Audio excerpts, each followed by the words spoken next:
नमस्कार प्यारे दोस्त, मैं राहुल पालीवाल आप सभी का स्वागत करता हूं आपके अपने परिवार रोजगार और अंकित में। उम्मीद है आप सभी स्वस्थ मस्त और बहुत अच्छे होंगे। कल के हमारे कुछ प्रश्न बच गए थे। आज से आपकी क्लास सुबह 11 बजे होने वाली है। ठीक है, तो ये कल की स्लाइड आप देख पा रहे हैं, यहाँ पर 1 तारीख की है। कल मैं आपको एमसीक्यू करवा रहा था, रात 8 बजे हमारी क्लास हो रही थी और इस क्लास के अंदर आपके कुछ एमसीक्यू बच गए थे।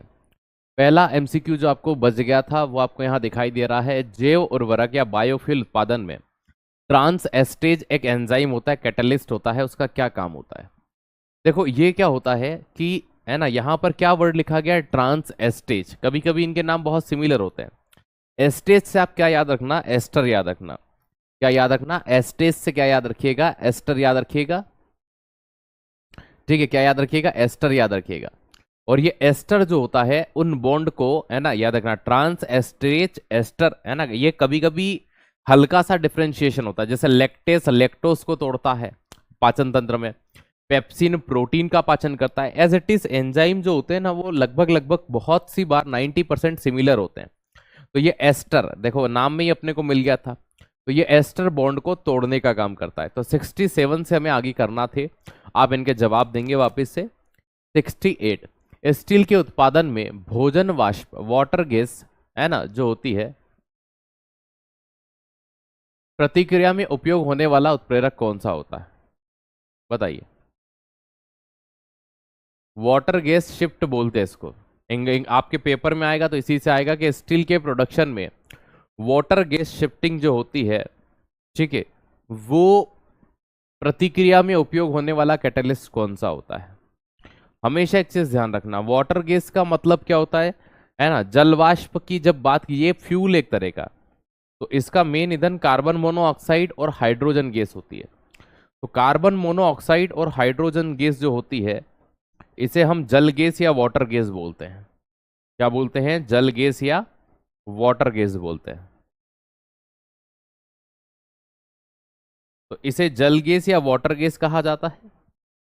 इसकी बात करें तो जब इसका निर्माण होता है, जब इसका फॉर्मेशन होता है, तो जिंक ऑक्साइड जो होता है ना, यहां पर जो उत्प्रेरक होता है, जो कैटलिस्ट होता है, वो ZnO होता है, जिंक ऑक्साइड होता है, या फिर कॉपर, जो ऑप्शन नंबर आपको डी में दे रखा है। तो कैटलिस्ट कौन से होते हैं, कॉपर या जिंक ऑक्साइड। इन दोनों में से एक का उपयोग बड़े पैमाने पर किया जाता है। सिलेबस कब तक होता है, रोज पूछने से क्या अलग दिन हो जाएगा, लास्ट कल भी बताया। ठीक है, आप उठकर आ जाते हैं पता नहीं कौन सी गुफा से, अब बुरा लगेगा मेरी बात का इसको दिनेश को, ठीक है, लेकिन लगना भी चाहिए। क्यों लगना चाहिए, क्योंकि मैंने कल ही बताया था सिलेबस कब तक हो जाएगा और कितने टॉपिक बच गए हैं, या हाथ से लिख कर बता दिया था। मतलब सीधी सी बात है, इन्हें पता ही नहीं होता है कि कब क्लास करनी है नहीं करनी, बस अच्छा लाइव हो गई जाके पूछ लेता हूँ सिलेबस कब हो जाएगा। तो बेटा ऐसे नहीं पढ़ा जाता, पढ़ने के लिए एक अच्छी एनर्जी और एक अच्छी ऊर्जा की आवश्यकता होती है, जो डेली आपको पढ़ने के लिए मोटिवेट भी करे। लैक्टेज एंजाइम का उपयोग निम्न में से किस उद्योग में नहीं होता। देखो लैक्टेज जो होता है, अगर मैं बात करूं, है ना, लैक्टिक एसिड किस में होता है, तो दूध में। लैक्टेज एक एंजाइम है और डेयरी प्रोडक्ट में 100% इसका यूज होगा, क्योंकि भैया दूध से रिलेवेंट है तो इसका यूज यहां होगा। लेकिन हमसे ये नहीं पूछा, हमसे पूछा कहां इसका उपयोग नहीं होता। तो भैया पहली चीज डेयरी इंडस्ट्री में यूज होगा और पशुओं के उद्योग में भी यूज होगा। अब बचा दवा और कलर उद्योग। देखो रंग उद्योग में लैक्टेस का क्या ही काम है, कलर इंडस्ट्री में इसका क्या ही काम है ना। एक चीज नोटिस करिए आप, ओके, इसका कोई काम ही नहीं है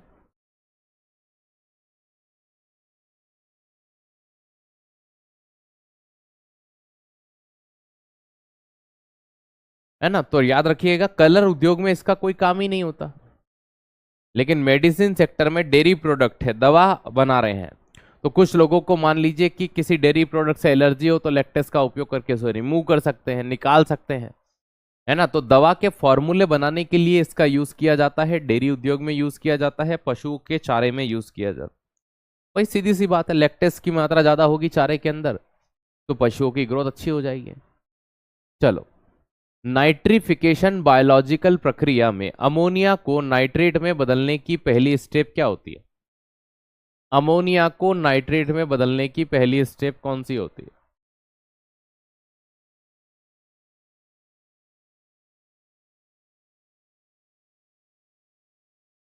नाइट्रेटोबैक्टर, नाइट्रेटोबैक्टर और एक राइजोबियम होता है।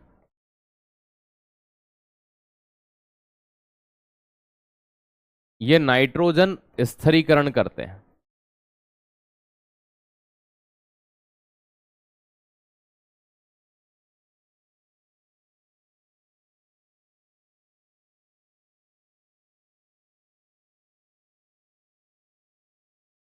ये नाइट्रोजन फिक्सेशन करते हैं। कि सर इससे क्या होता है? ये वायुमंडल की नाइट्रोजन को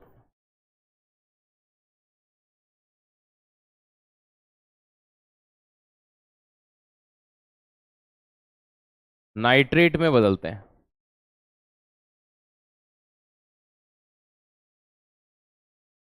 और ये मुख्य रूप से किस में पाए जाते हैं? दलहनी पादप की जड़ में।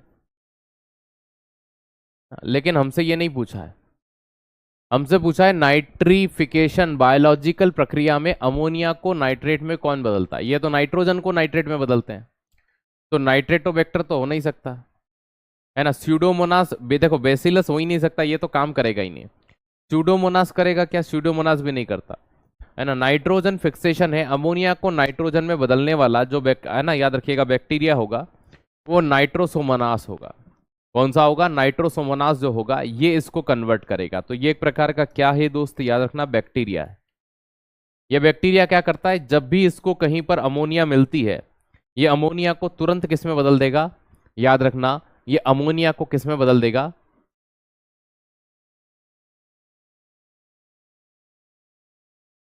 चलो बहुत बढ़िया।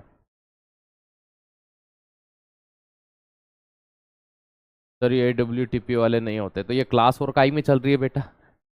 सिर्फ AWTPO में ही तो ये क्लास चल रही है, तो ये और दूसरे तो हो ही नहीं सकते। बाकी किसी में क्लास ही नहीं चल रही है, ना कांस्टेबल में, ना SCM, ना ड्राइवर में, किसी में नहीं। तो फिर इसी बेच में आके जवाब दे रहे हैं, तो इसी बेच के बच्चे होंगे ना। पेनिसिलिन का संश्लेषण देखो, आप सभी जानते हैं, मैंने पेनिसिलिन के बारे में आपको बहुत पढ़ाया। पेनिसिलिन जो सिंथेसाइज किया जाता है उसमें बीटा लैक्टमेज एंजाइम होता है ना। अभी देखो हमने पढ़ा था लैक्टेज एंजाइम क्या करता है? दवा बनाता है। उसी के लिए अब आप यहाँ जवाब दीजिए, पेनिसिलिन की खोज किसने की थी? इसकी खोज की थी अलेक्जेंडर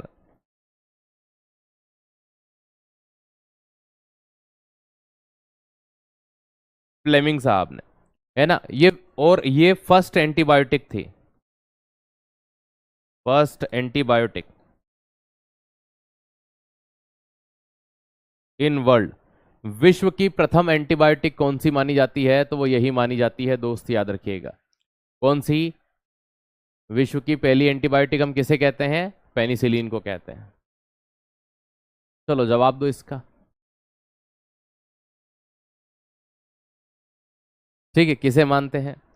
है ना, बीटा लेक्टम रिंग का निर्माण, बीटा लेक्टम रिंग का टूटना, यूवी प्रकाश का संश्लेषण। देखो यूवी लाइट वगैरह तो यहां नहीं आती। ग्लूकोज का पाचन, ऐसा कुछ नहीं होता। होगा इन दोनों में से ही एक, कि क्या बीटा लेक्टम रिंग। देखो क्या हुआ था, अलेक्जेंडर फ्लेमिंग क्या कर रहे थे, है ना, इन्होंने ये प्रैक्टिकल कर रहे थे एक फंगस के ऊपर। तो इन्होंने देखा इस फंगस के चारों ओर एक रिंग बन गई थी ऐसी, और इस रिंग के चारों ओर इस फंगस की ग्रोथ नहीं हो पा रही थी। तो इस फंगस की ग्रोथ नहीं होना इस चीज को दर्शाया कि यार इन्हें कोई तो रोक रहा है, और कोई रोक रहा है मतलब सीधी सी बात है ना, पेनिसिलिन जो संश्लेषण होता है वो बीटा लैक्टमेज एंजाइम करता है। अब ऐसी कंडीशन में पहली बार जब फंगस की ग्रोथ रुकी तो इन्होंने ये ऑब्जर्व किया यार कोई तो ऐसी चीज थी जिसने इसको रोका।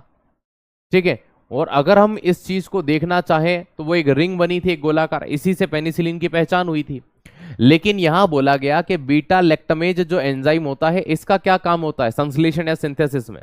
ये उस रिंग को तोड़ता है ना, जो रिंग बनती है जिसके कारण हम उसे सिंथेसाइज कर पाते हैं, हम उसको प्राप्त कर पाते हैं, है ना। कभी कभी हमें जो दिखता है वो जवाब नहीं होता, ये भी ध्यान रखिएगा। चलो, ये पाई नहीं जाती है, बनाई जाती है। निम्न में से कौन सा एंजाइम ट्रिप्सिनोजेन को सक्रिय ट्रिप्सिन में बदलता है? ट्रिप्सिनोजेन को ट्रिप्सिन में बदलता, आपको ये ध्यान रखना होगा कि ये एंजाइम कहां पाया जाता है। आप डाइजेस्टिव सिस्टम याद करो, पाचन तंत्र आपने पढ़ा होगा, ये एंजाइम आपके पेट में कहां पर देखने को मिलता है? बस वही आपका जवाब होगा, कोई और नहीं।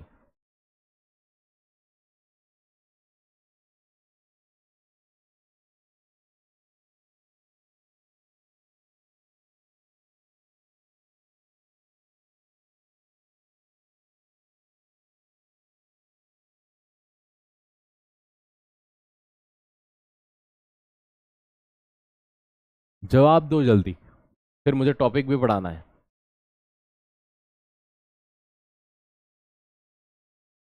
देखो, पेप्सिन जो होता है ये प्रोटीन का पाचन करने वाला खुद एक एंजाइम है। तो ये एंजाइम है, ठीक है, ये नहीं होगा। जैसे ये एंजाइम है, तो ये भी एंजाइम है, ये भी एंजाइम है, ये प्रोटीन का पाचन करने वाले एंजाइम है। ठीक है, रेनिन भी प्रोटीन का पाचन करने वाला एंजाइम है, तो ये भी नहीं होगा। ना ये होगा ना ये होगा। लाइपेज वसा का पाचन करता है, फैट का पाचन करता है। पाचन तंत्र को इसीलिए कह रहा था मैं, अच्छे से पढ़ते हैं। तो राइट आंसर क्या हो जाता, जो बचा हुआ वो आपका आंसर हो जाता, एंटरकाइनेज। एंटरकाइनेज याद रखिएगा, निम्न में से कौन सा एंजाइम ट्रिप्सोनेजन को ट्रिप्सिन में, क्योंकि ट्रिप्सिन भी क्या करता है, प्रोटीन का पाचन करता है। और ये जो होता है ना एंटरकाइनेज एंजाइम, ये हमारी सेल या कोशिका में होता है। ये एंजाइम हमारी मदद करता है कि भैया एक काम करिए, ये जो ट्रिप्सिनोजेन है इसको ट्रिप्सिन में बदल दीजिए, है ना। तो मैंने आपको पहले ही कहा था कि कुछ आपसे नहीं बनेंगे तो आप वो सीखेंगे, क्योंकि भाई ऑलरेडी वो मैंने आपको पढ़ा ही नहीं, तो आप सीखोगे कहां से, ये तो मैंने पढ़ा रखा है। कॉन्टेक्ट प्रोसेस में सल्फर डाइऑक्साइड को सल्फर ट्राइऑक्साइड में ऑक्सीकृत करने के लिए उत्प्रेरक कौन होता है। H2SO4 निर्माण की जो विधि है उसमें कैटलिस्ट कौन होता है, उत्प्रेरक कौन होता है। पानी की बोतल देना, बताइए। Option number B V2O5। मैंने कल आपको बोला भी था कि कहीं कहीं पे V3O5 V2O3 मिल जाएगा, कहीं V2O5 मिल जाएगा, घबराना नहीं, दोनों एक चीज है। समझ में नहीं आया बेटा, सब पढ़ा रखा है आपको पहले, है ना। पहले रिवीजन करके अगर एमसीक्यू लगाओगे तो ही समझ में आएगा। बीटा गैलेक्टोसिडेज ये मैंने 3 से 4 बार करा दिया है, और आज भी और कल भी। चलो जवाब दो।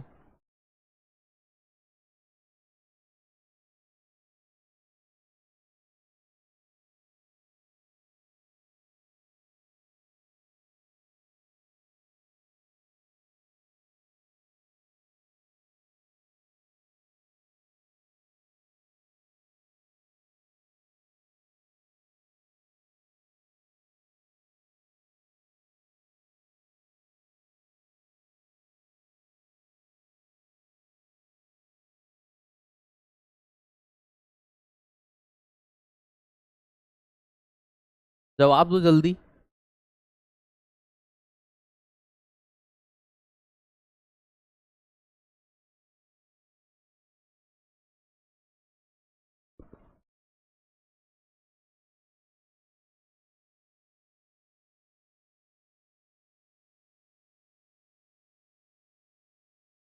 बीटा गैलेक्टोसिडेज एंजाइम, ये जो होता है ना,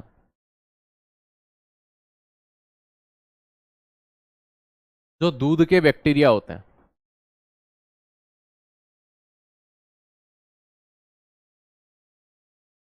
उनसे आते हैं। दूध के बैक्टीरिया जैसे लैक्टोबैसिलस होते हैं, उनके अंदर होते हैं। और वो क्या करता है भैया, लैक्टोबैसिलस का काम होता है कि दूध को दही बनाना। जैसे एग्जाम्पल के लिए लैक्टोबैसिलस, और मैं आपको कई बार बता चुका हूं कि एक बार एंजाइम का नाम अच्छे से पढ़ो। यहां गैलेक्टोज, आपको यहां क्या मिला, लैक्टोज मिला। क्या मिला, लैक्टोज। अब ऑप्शन में देखो, लैक्टोज सिर्फ किस में था, ऑप्शन नंबर बी में। मैं आपको कई बार ये वर्ड बता चुका हूं कि नाम से घबराइए मत, एक बार उसको देखो तो सही। और यहाँ गैलेक्टोज का मतलब ये होता है कि ग्लूकोज को लैक्टोज में बदल रहा है वो। चलिए, हैबर वॉश प्रक्रिया में उपयोग होने वाला प्रमुख ठोस उत्प्रेरक कौन सा है। हैबर ब्रॉश, है ना, प्रक्रिया में यूज होने वाला कैटलिस्ट कौन सा है। यहां पर अमोनिया निर्माण की हैबर विधि नहीं पूछी है।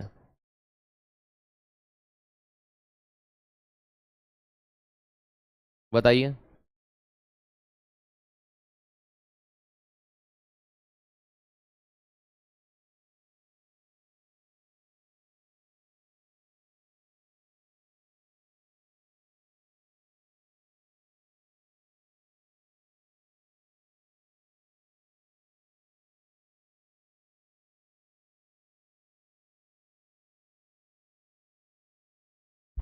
Right answer. आप बहुत सारे बच्चे जैसे हैबर विधि देखते हैं ना, अमोनिया निर्माण, लेकिन वो ये भूल रहे हैं कि इसके बाद एक वर्ड और लिखा हुआ है, हैबर ब्रॉश।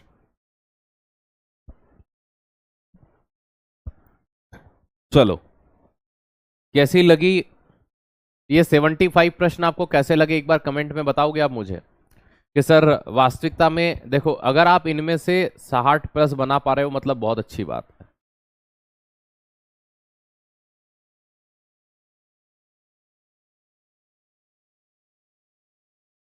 न्यू टॉपिक पढ़ना शुरू करेंगे हम।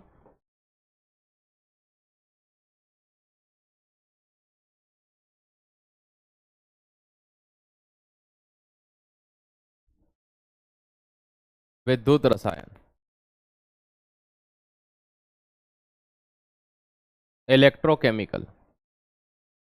देखो, इस टॉपिक के बारे में मैं आपको बस इतना कहूंगा कि जैसा कि आप सभी बच्चे जानते हैं, आपने कहा था सर हैंड रिटन पढ़ाई है, मैं बिल्कुल हाथ से ही लिख के पढ़ा रहा हूं, लेकिन इस टॉपिक में हमें थोड़ा बहुत उपयोग करना होगा।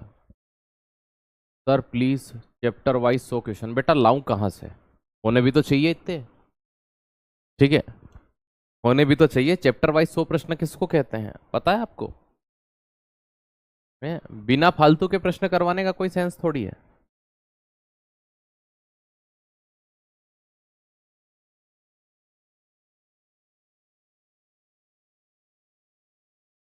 ठीक है बेटा, मैं चेक कर लूंगा एक बार, नितिन मैं चेक कर लूंगा।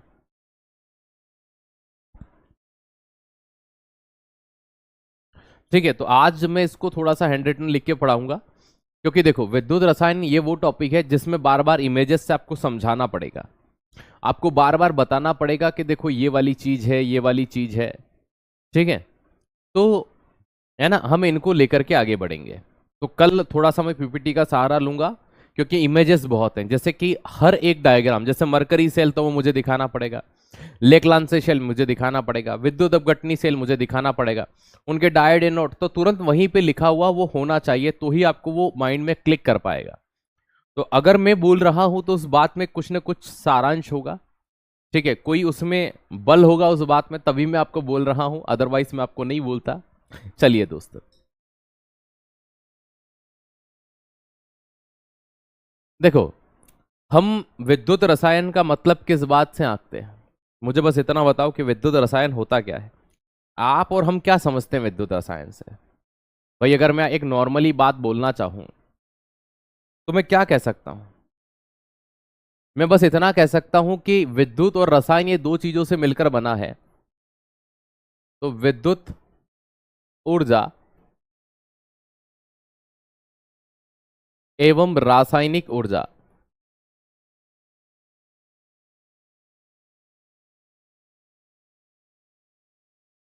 का एक दूसरे में बदलना,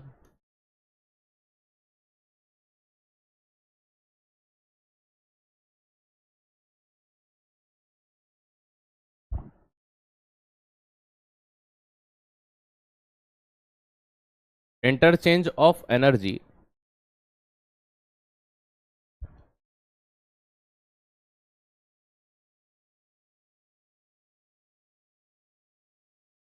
both side of electric energy and chemical energy.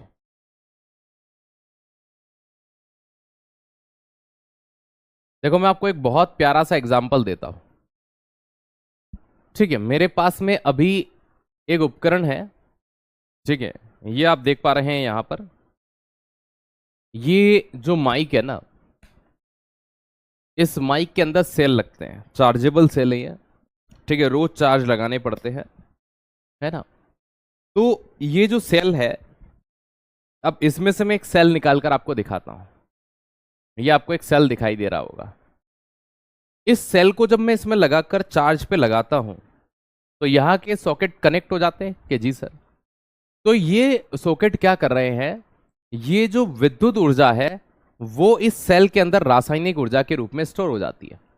लेकिन जब मैं इन सेल को वापस यहां से चार्ज होने के बाद अपने, याद रखिएगा, माइक वाले सेट में लगाता हूं, तो ये रासायनिक ऊर्जा फिर किस में बदल जाती है? विद्युत ऊर्जा में। मतलब एक सिंपल सा एग्जाम्पल मैंने आपको दिया, एक साधारण सा उदाहरण मैंने आपको दिया, ठीक है। क्या दिया? कि जो विद्युत ऊर्जा होती है वो रासायनिक में बदल जाए या रासायनिक ऊर्जा विद्युत में बदल जाए, ठीक है। क्या ये लाइन आपको समझ में आ गई? मैं चाय पी लेता हूं, नहीं तो ठंडी हो जाएगी।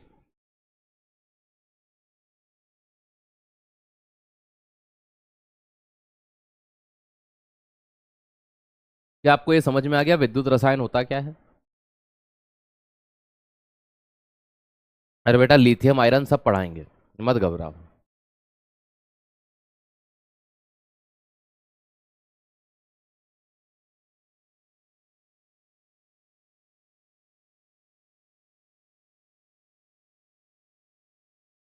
जैसा इन्वर्टर बैटरी, बिल्कुल सही।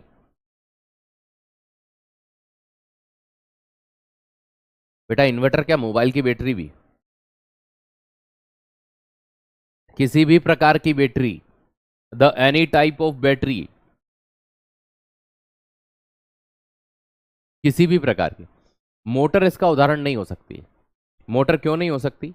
क्या मोटर अपने अंदर कोई विद्युत को सेव कर रही है? नहीं ना, वो संरक्षण कर रही है। बैटरियां इसका एग्जाम्पल होती है। इलेक्ट्रोकेमिकल का मतलब होता है केमिकल एनर्जी या तो इलेक्ट्रिक में बदल जाए या इलेक्ट्रिक केमिकल में बदल जाए, ये इलेक्ट्रोकेमिकल कहलाता है, विद्युत रसायन कहलाता है। सिंपल सी बात। इसमें सबसे पहली चीज हम वो पढ़ते हैं जिसके कारण हम ये निर्धारित कर पाते हैं कि इलेक्ट्रोकेमिकल की घटना हुई है, इसे हम कहते हैं वैद्युत अपघट्य।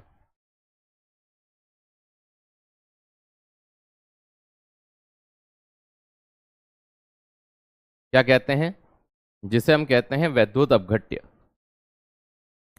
देखो, वैद्युत अपघट्य किसे कहा जाता है, क्या ऐसी संरचना होती है? इलेक्ट्रोलाइसिस कहते हैं इसको।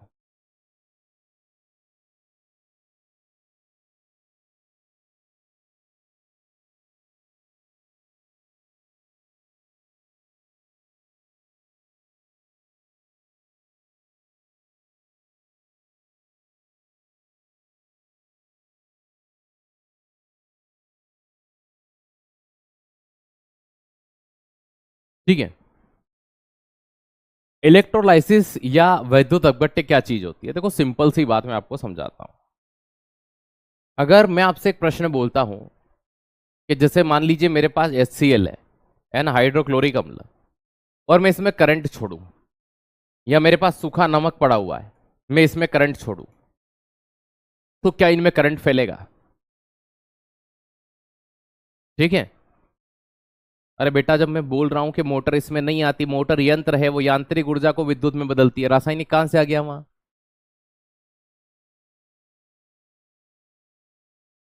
थोड़ा लॉजिक लगाओ यार, ऊपर का माला खाली है क्या? है ना भाई, फिजिक्स आपने इतनी तो पढ़ी होगी ना, मशीन यंत्र होती है। यंत्र की बात ही नहीं कर रहा हूं मैं सिर्फ आपको ये बोल रहा हूं जहां केमिकल इलेक्ट्रिक में बदले या इलेक्ट्रिक केमिकल में बदले वही यहां पर होगा, उसे इलेक्ट्रोकेमिकल कहेंगे, इसके अलावा दूसरा नहीं। मोटर बार बार डाल रहे हो, मोटर के अंदर कौन सी ऊर्जा होती है भाई? मशीन के अंदर यांत्रिक ऊर्जा होती है, मैकेनिकल एनर्जी होती है। आइए, ना तो इस HCl के अंदर करंट का फ्लो होगा, ना NaCl के अंदर करंट का फ्लो होगा, है ना। अब ये जो HCl है, अगर मैं इसको मिला देता हूं पानी के अंदर, किसके अंदर मिला दूं? पानी के अंदर, तो इसके हाइड्रोजन आयन अलग हो जाएगा और क्लोरीन आयन अलग हो जाएगा। मतलब आयन जैसे ही फ्री होंगे, ये क्या हो जाएगा? विद्युत का सुचालक हो जाएगा। अभी विद्युत का सुचालक नहीं था, लेकिन जैसे ही पानी से क्रिया करा, ये विद्युत का सुचालक हो जाएगा। जैसे सूखा हुआ नमक पड़ा है बरसों से, ये विद्युत का सुचालक नहीं होगा, लेकिन इस नमक को मैं जैसे ही पानी के अंदर मिला दूंगा, इसका सोडियम आयन और क्लोरीन आयन रिलीज होने लगेगा थोड़ा बहुत, है ना। और ये आयन को मुक्त करने लगेगा, और मुक्त करेगा तो ये भी क्या हो जाएगा? विद्युत का सुचालक हो जाएगा। तो विद्युत अपघट्य क्या होते हैं? इलेक्ट्रोलाइसिस क्या होता है? इलेक्ट्रोलाइसिस कोई ऐसी खतरनाक प्रोसेस नहीं है। किसी रासायनिक पदार्थ से, किसी रासायनिक पदार्थ से आयन को अलग करना, याद रखिएगा, वो क्या कहलाता है? विद्युत अपघट्य कहलाता है। या दूसरे शब्दों में अगर मैं आपको कहना चाहूं, ठीक है, किसी पदार्थ के जलीय विलयन, किसी पदार्थ के जलीय विलयन, याद रखिएगा, या द्रव अवस्था में विद्युत धारा प्रवाहित करने पर उसका अपघटन होना विद्युत अपघट्य कहलाता है। तो मैं पहले सेकंड वाली डेफिनेशन लिख देता हूं, क्योंकि आपने ये शुरू से पढ़ी और समझी होगी। जैसे नमक अगर सूखा हुआ पड़ा है, उसमें करंट का फ्लो नहीं होगा, ठीक है। AWTPO की केमिस्ट्री कब तक चलेगी? बहुत बढ़िया। ठीक है, ये बेटा सौरभ तुम्हारे फूफा जी का इतिहास पढ़ा रहे हैं हम। ये AWTPO की क्लास थोड़ी चल रही है, तुम्हारे फूफा जी का इतिहास पढ़ा रहे हैं। ठीक है, और ये AWTPO के बेच में भी क्लास नहीं चल रही है। आप इसको तो भाई साहब न्यूज चैनल पे देख रहे हो ना, तो है ना, न्यूज देख रहे हो आप तो। AWTPO के बेच में आकर के उसी की केमिस्ट्री की क्लास में आकर के पूछ रहे हो क्लास कब चलेगी। है ना, आप यही चीज मतलब कैसी का बात करते हो पता है, पिताजी से जाके पूछते हो मेरे पिताजी कौन है, उनका रिस्पॉन्स कैसा होगा समझे ना आप। ठीक है, ये आए थे मजे लेने, पर अब डांटना जरूरी हो गया था।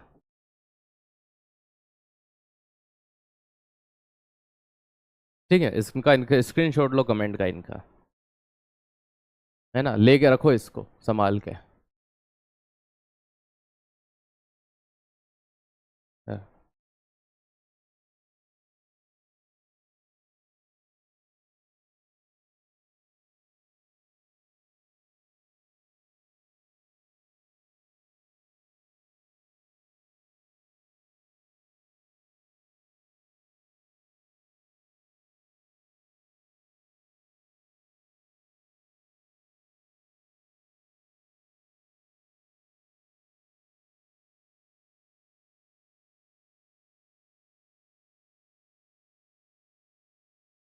आइएगा वैद्युत अपघट्य।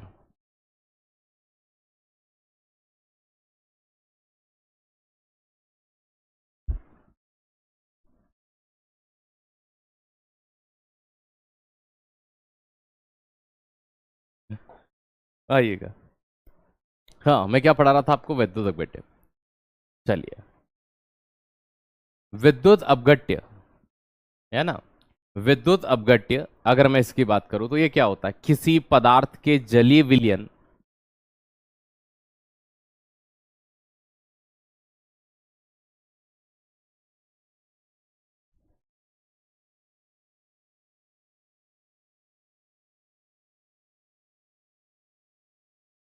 किसी पदार्थ के जलीय विलयन। ठीक है,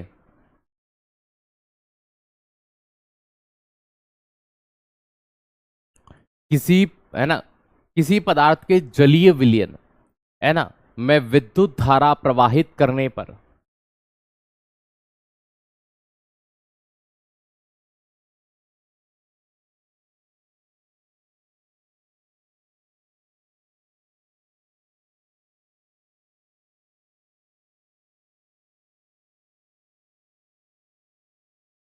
है ना। भाई मैं कल भी बताया कि सिलेबस कब होगा, परसों भी बताया सिलेबस कब होगा, मतलब शायद 2-3 दिन से तो लगातार बता रहा हूँ, है ना, लेकिन फिर भी यही चीज कब होगा कब होगा कब, मतलब क्लास देखते ही नहीं है आप, है ना। तो फिर आपको डांटना जरूरी हो जाता है। किसी पदार्थ के जलीय विलयन में विद्युत धारा प्रवाहित करने पर वह क्या होगा, ठीक है, वह अपने अवयव में टूट जाता है या आयन में टूट जाता है। ठीक है,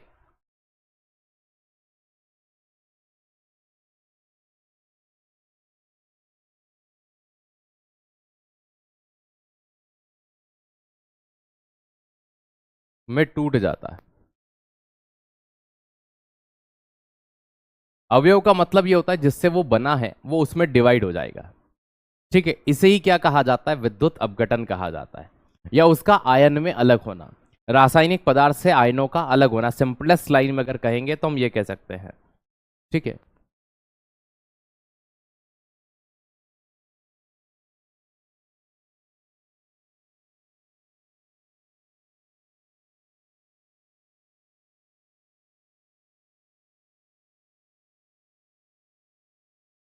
electric current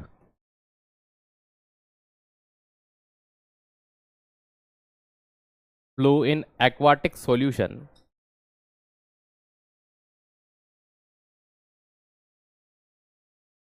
solution of substance,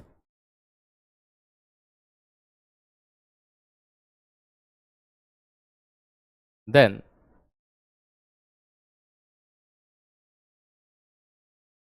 substance dividing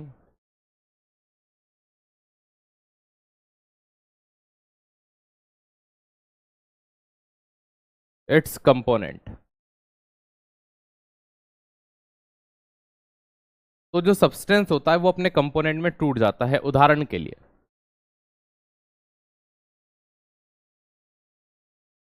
जैसे कि देखिए, हम यहां से HCl को लेते हैं, हाइड्रोक्लोरिक एसिड को लेते हैं।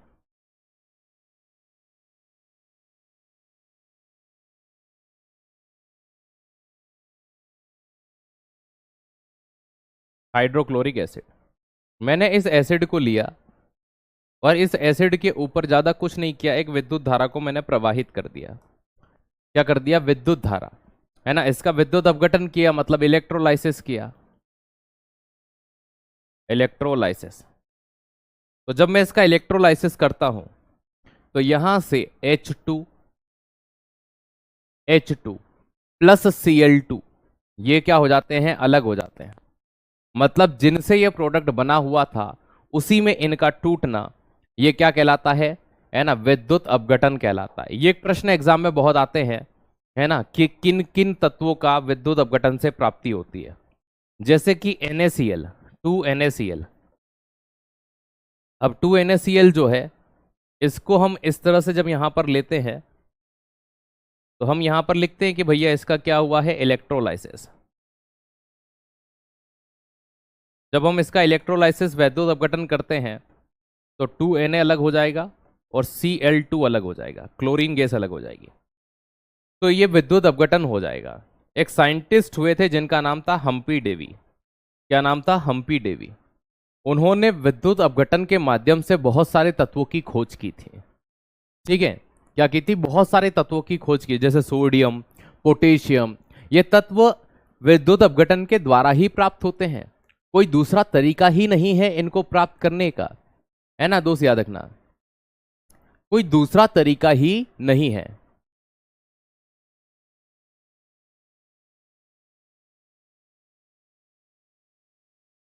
हाँ बेटा, आपका सिलेबस बिल्कुल हो जाएगा, मैंने आपसे कहा ना। ठीक है, गुस्सा, मैं गुस्सा कर ही नहीं रहा हूं। हंसते हुए कौन गुस्सा करता भाई? मैं तो एक नॉर्मल सा कॉमन सेंस वाला जवाब दे रहा हूं।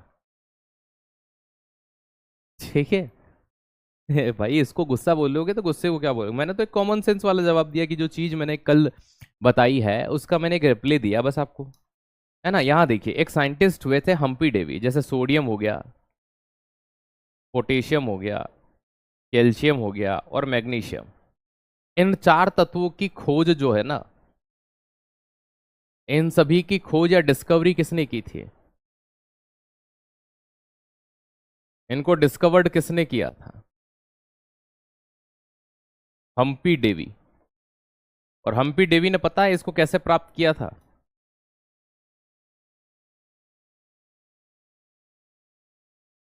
वैद्युत अपघटन, इलेक्ट्रोलाइसिस। सिंपल सी बात थी, नमक NaCl को पानी में डाला, उसमें विद्युत छोड़ी, सोडियम अलग हो गया, क्लोरीन अलग हो गया। पोटेशियम क्लोराइड को पानी में घोला, उसमें विद्युत को छोड़ा, पोटेशियम अलग हो गया, क्लोरीन अलग हो गया। लेकिन इतना सरल है क्या सोडियम को प्राप्त करना? हर कोई नमक से घर बना लेगा, है ना। नमक से सोडियम हर कोई घर बना लेगा। तो विद्युत अपघटन में ऐसी क्या क्या चीजें होती हैं? भाई बहुत सारी चीजें होती हैं। आपने इलेक्ट्रोड का नाम सुना होगा, आपने भाई क्या बोलते हैं उसको, विद्युत अपघट्य का नाम सुना होगा। देखो, अब यहां पर एक वर्ड आया कि इलेक्ट्रोलाइट क्या होते हैं, विद्युत अपघट्य क्या होते हैं। इलेक्ट्रोलाइट या विद्युत अपघट्य हम ये पढ़ ही रहे थे। विद्युत अपघट्य मतलब इलेक्ट्रोलाइसिस हम पढ़ रहे थे। एक विद्युत अपघट्य मतलब इलेक्ट्रोलाइट किसे कहा जाता है? तो वे पदार्थ जो जलीय विलयन में विद्युत धारा प्रवाहित करने देते हैं, जिनमें इजीली ये काम हो जाता है। तो कुछ इनके उदाहरण पढ़ लेते हैं, है ना। यहाँ विद्युत अपघट्य मतलब इलेक्ट्रोलाइट लिख लीजिए यार, इलेक्ट्रोलाइसिस नहीं, इलेक्ट्रोलाइट। ठीक है, यहां उदाहरण लिख लीजिए इसके। तो उदाहरण के तौर पर आप क्या क्या लिख सकते हैं? हाइड्रोक्लोरिक एसिड HCl, जिसका मैंने अभी एग्जांपल दिया आपको, बेस्ट एग्जांपल है, सबसे अच्छा एग्जांपल है। ठीक है, NaOH लिख लीजिए, अमोनियम क्लोराइड लिख लीजिए, NH4Cl, NaOH, सोडियम हाइड्रोक्साइड। इन सभी के विद्युत अपघट्य बहुत अच्छे होते हैं। और एक एसिड, एसिटिक एसिड ले लीजिए आप, वो भी अच्छा होगा, है ना। और NH4Cl हो गया, NaOH हो गया, एसिटिक एसिड हो गया। ये एक अच्छे माने जाते हैं। अब आपके माइंड में आ रहा होगा सर इनमें भी कोई स्ट्रांग और वीक भी तो होते होंगे। हाँ बिल्कुल होते हैं, है ना। जैसे कि मैं आपको यहां पर दो नाम लिखवाता हूं। एक होते हैं प्रबल,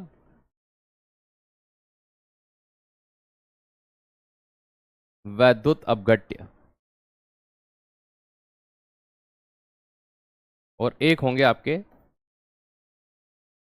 दुर्बल वैद्युत अपघट्य। जैसे मैंने अभी उधर सोडियम क्लोराइड, है ना, NH4Cl, सोडियम हाइड्रोक्साइड, NaOH का एग्जाम्पल दिया। इस तरह से जैसे दुर्बल वीक इलेक्ट्रोलाइट क्या होते हैं और स्ट्रॉन्ग इलेक्ट्रोलाइट क्या होते हैं।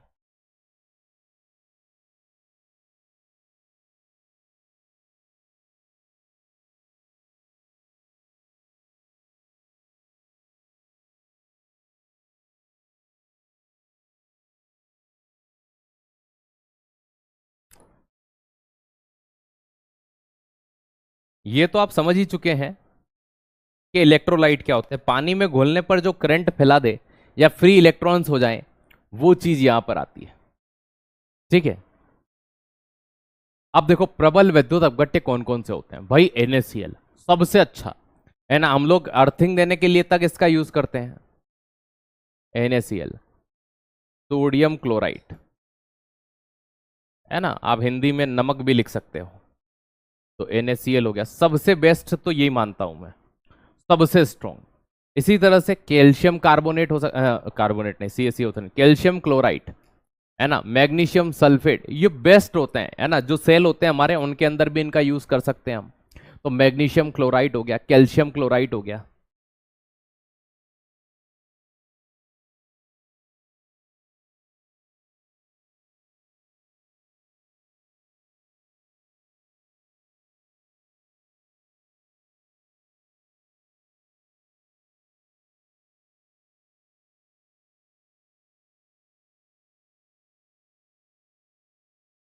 कैल्शियम क्लोराइड, मैग्नी मैग्नीशियम क्लोराइड याद रखिएगा, ठीक है। मैग्नीशियम क्लोराइड की जगह मैग्नीशियम सल्फेट उससे ज्यादा होता है। मैग्नीशियम सल्फेट,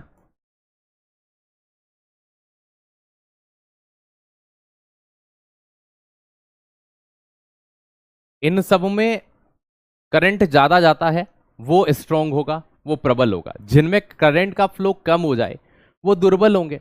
जिनमें आंशिक रूप से, या फिर ये जो होते हैं ना, जैसे कि हम NaCl को तोड़ना चाह रहे हैं, अगर वो नहीं टूटता तो वो कैसा हो जाता, दुर्बल हो जाता, है ना। अगर वो इजीली टूट रहे हैं मतलब वो कैसे हो गए, स्ट्रांग हो गए। तो दोस्त याद रखना, जैसे मैंने अभी एसिटिक एसिड पहले बोला था, तो CH3COOH एसिटिक एसिड होता है। जितने भी प्रबल अम्ल होते हैं ना, स्ट्रॉन्ग एसिड, जैसे H2SO4 हो गया, वो आपके विद्युत अपघट्य में स्ट्रॉन्ग में आएंगे, दुर्बल नहीं आएंगे इसमें। ठीक है। दुर्बल विद्युत अपघट्य के अंतर्गत, वीक इलेक्ट्रोलाइट के अंतर्गत आप इसे और कैसे रख सकते हैं। हाँ एक और याद रखिएगा, H2CO3 किसको बोलते हैं, H2CO3 क्या हो जाएगा, H2CO3, या इसे क्या बोल सकते हैं हम, HCOOH भी बोलते हैं इसको। ठीक है, लेकिन वो वर्ड यूज नहीं किया जाता, है ना। एक और होता है जो यूज किया जाता है, zinc chloride, ZnCl2, zinc chloride. तो इसका उपयोग भी बड़े पैमाने पर हम करते हैं दुर्बल विद्युत अपघट्य के रूप में। ओके, ये चीज ध्यान रखिएगा। तो ये प्रबल विद्युत अपघट्य हो गए, एक दुर्बल विद्युत अपघट्य हो गया। अब ये जो है ना, हाँ इसे विद्युत भी लिख सकते हो आप, कोई दिक्कत नहीं, विद्युत लिख लो, विद्युत लिखना हो तो ये विद्युत हो जाएगा, है ना। कह रहा सर वैद्युत नहीं विद्युत, दोनों सही है। वैद्युत भी बोला जाता है, विद्युत भी बोला जाता है, ठीक है। चलिए, तो जब हमने इतनी चीज को पढ़ा, हमको एक चीज यहां तक अभी तक इतनी समझ में आई कि भाई जो स्ट्रांग वाले होंगे ना वो इजीली टूट के अलग हो जाएंगे, दुर्बल वाले अलग नहीं होंगे। अब एक चीज ये क्लियर हो गई हमारी, कहां से, इलेक्ट्रोलाइट से, क्योंकि हम पढ़ यही रहे थे विद्युत अपघट्य। पानी के अंदर घोल रहे हैं, टूट कर अलग हो रहे हैं, तो जो इजीली टूट कर अलग हो जाए वो स्ट्रांग, और जो इजीली टूट कर अलग नहीं होते हैं वो वीक होते हैं, दुर्बल होते हैं। तो पानी के अंदर इजीली अलग नहीं होना इस बात को दर्शाता है कि ये दुर्बल है, और पानी के अंदर सरलता से अलग होना ये इस चीज को दर्शाता है कि ये स्ट्रांग है। मतलब जो विद्युत के साथ इजीली रिएक्ट करके अलग हो जाए वो सरल होंगे। अब बात आते हैं, ठीक है, अब अगली बात पर आते हैं।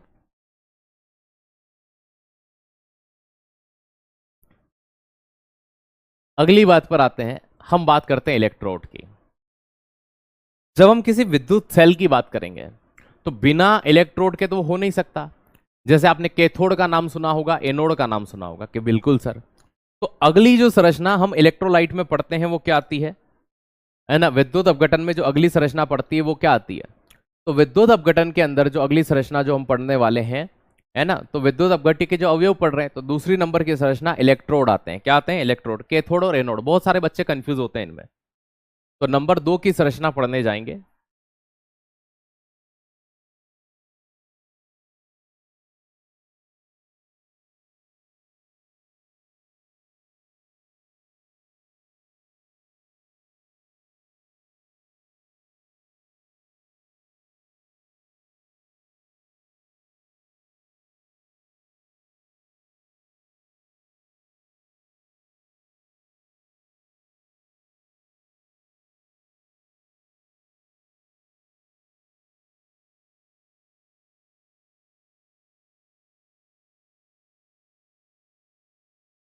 Very good.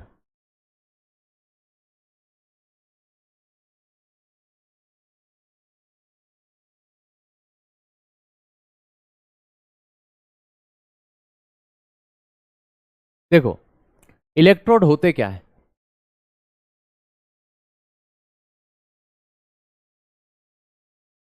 धात्विक छड़।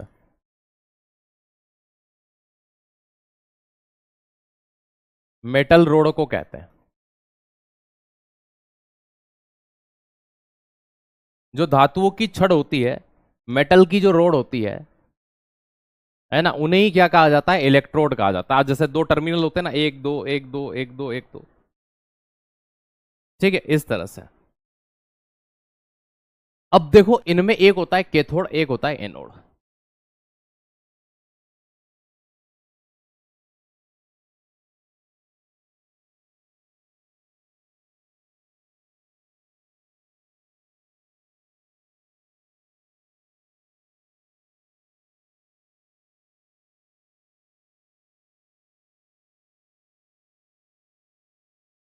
अब सबसे पहले कि ये खुद कैसे है, कि सर मतलब एनोड कैसा होता है? एनोड खुद पर कौन सा चार्ज होता है? अट्रैक्ट हमेशा अपोजिट वाले को करेंगे। देखो, कैथोड जो होता है ना, ये कैसा होता है? ऋणात्मक होता है।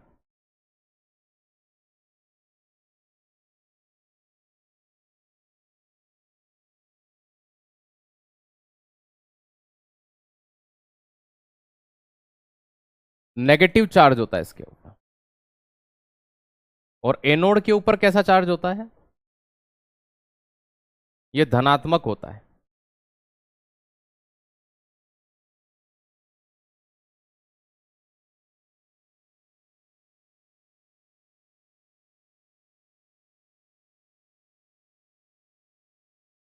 देखो, बच्चा बड़ा कंफ्यूज रहता है इनके अंदर। अब जो नेगेटिव चार्ज रखता है वो किसको आकर्षित करेगा? कि सर पॉजिटिव को। तो यह आकर्षित किसको करता है? पॉजिटिव को। अगर कोई बोले कि वो कैथोड की ओर जा रहा है, मतलब समझ जाना वो नेगेटिव एलिमेंट होगा।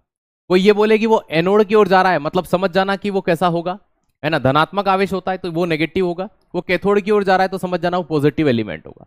क्योंकि एनोड का अपना जो चार्ज है वो कौन सा है? नेगेटिव है।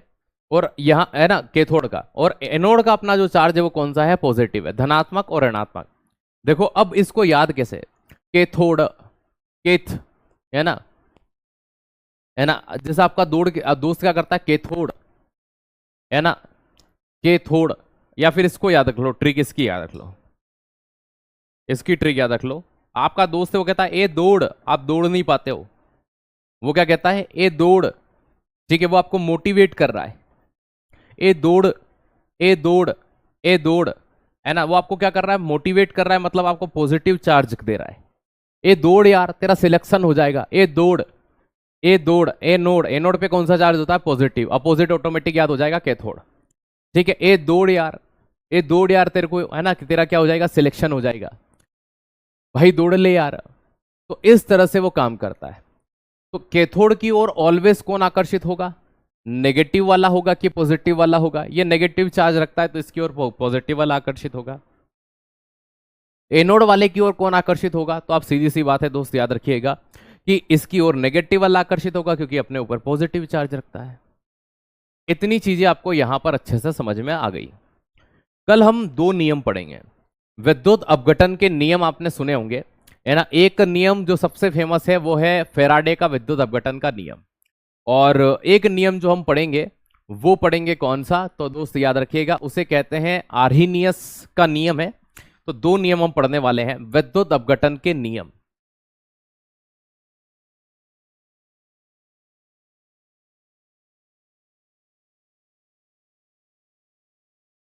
इनमें सबसे फेमस नियम जो है वो फेराडे का ही है।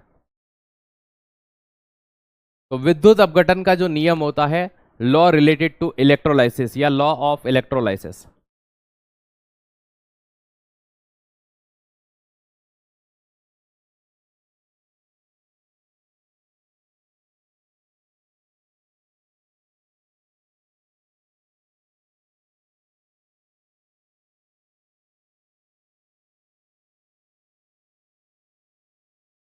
तो कल मिलते हैं, कल करेंगे इस टॉपिक को, है ना। विद्युत अपघटन के जो नियम है ना, विद्युत अपघटन के जो नियम है लॉ ऑफ इलेक्ट्रोलाइसिस, कल इसको पढ़ेंगे। आज यहीं पर रुकूंगा क्योंकि देखो इसको पढ़ाना शुरू भी कर दूंगा लेकिन ये हो नहीं पाएगा। देखो सबसे पहले हम आर्हीनियस का नियम पढ़ेंगे क्योंकि छोटा है। उन्होंने क्या किया था, सन 1887 में एक नियम का प्रतिपादन किया था। आर्हीनियस ने किया, इसलिए आर्हीनियस का विद्युत अपघटन का नियम कह देते हैं, या उनका आयनिक सिद्धांत भी कहा जाता है। देखो इन्होंने विद्युत अपघटन के नियम में हमें एक बात बताई थी कि जब हम किसी विद्युत अपघट्य मतलब किसी भी जैसे NaCl हो गया, इसको पानी या किसी विलायक के अंदर जब घोलते हैं तो इसके जो आयन होते हैं ना, ये आयन में वियोजित हो जाते। सर इतना तो हमें पता है, बस यही सिद्धांत इन्होंने दिया था। इसे ही है ना, ये जो होती है ना पूरी प्रोसेस, ये क्या कहलाती है, आयोनाइजेशन कहलाती है। जैसे NaCl में सोडियम घुल गया और क्लोरीन, इनने अपने आयन छोड़ दिए।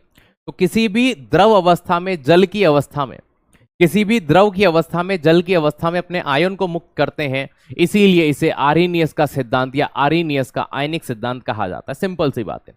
जो आगे चल करके और कॉन्फ्लिक्ट होकर के थोड़े से कठिन मॉडल के तौर पर जिसने इसको समझाया वो थे माइकल फेराडे। तो फेराडे का विद्युत अपघटन कल की एक क्लास और होगी। उसके बाद इस टॉपिक के हम कम से कम लगभग 30 प्रश्न करेंगे और फिर नया टॉपिक पढ़ना शुरू कर देंगे। नए टॉपिक में मैं आपको HCl और H2SO4 पढ़ाऊंगा। बाकी अम्ल, क्षार और लवण के बारे में डिटेल से आपका एक टॉपिक पहले हो चुका है, उसको आप पढ़िएगा। तो HCl और H2SO4 ये दो एसिड आपके सिलेबस में स्पेशली दे रखे हैं, है ना, इसलिए हम इन दो एसिड को डिटेल से पढ़ेंगे। तो कल की क्लास में ये टॉपिक कंप्लीट हो जाएगा। और जैसा कि प्यारे दोस्त मैंने आपको बताया था, समझाया था और कहा था कि इसके बाद फिर आपके और कौन कौन से टॉपिक बच जाएंगे, तो दोस्त याद रखना, है ना। इसके बाद में इलेक्ट्रोकेमिकल आपका चल रहा है।